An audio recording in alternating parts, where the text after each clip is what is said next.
we will see the cost quality curve, which is very important again. So on the x-axis, it's having the from the 0 to in the maximum increasing order, we are having at the lower side. At the left side, we are having the poor quality. At the right side, we are having the exceptional quality. At the middle, we are having the optimal quality level.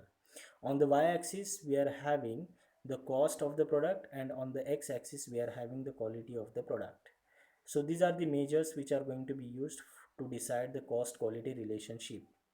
Now the first curve, these curves, this one, this is nothing but the failure cost that we have seen the previously. So this failure cost, what it gives, when the cost is increases, at the same time the quality is goes on decreases. If you see, everybody is going to be seen in such a way that if you are going to traveling from this way, so in that case the cost of the component is decreases with increase in the quality. If the failure cost is goes on reduces continuously, then the quality of the component is goes on increases. That is very simple to understand. If the failure cost is reduces, then the quality of the component is goes on increases. How?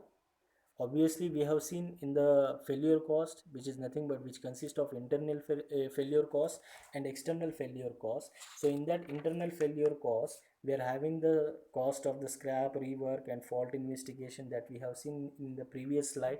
So if we have reduced that rejection, and if we have reduced the defects, we have reduced the rework, then obviously the cost of the component, or the cost of the component is also goes on decreases. At the same time, the quality of the component is goes on increases. Next, the next one is the prevention cost.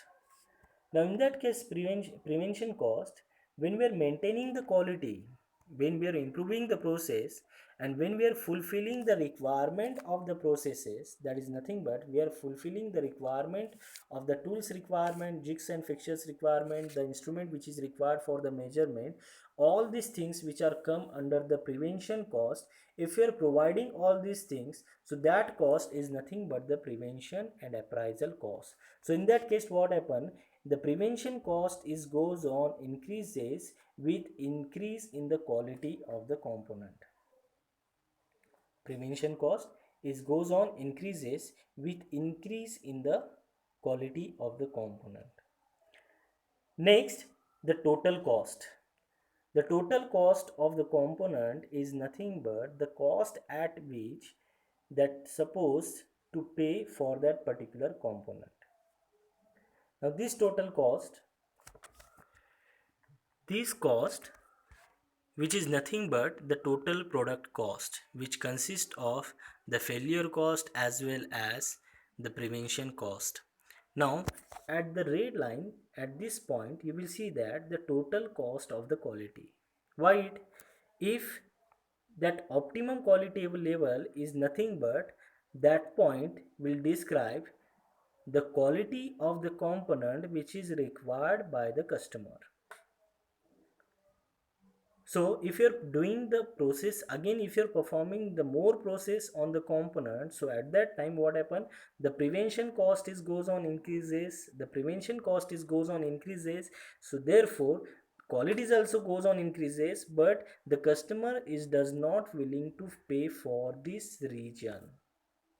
So therefore, always remember that the total cost of the quality, that is nothing but the optimum quality level. So at which we are receiving the component which are get manufactured, which is having the optimum quality level at the minimum cost. So this graph shows the cost quality curve, which is very important which is very important when you're deciding, when you're using the quality control. So all this cost we have to remember when we are deciding the quality of the component. So hope all of you understand this cost of quality and cost quality curve, which is very important. Please be prepared and draw this chart and practice it and try to explain that particular cost which are going to be considered when you are deciding the quality cost.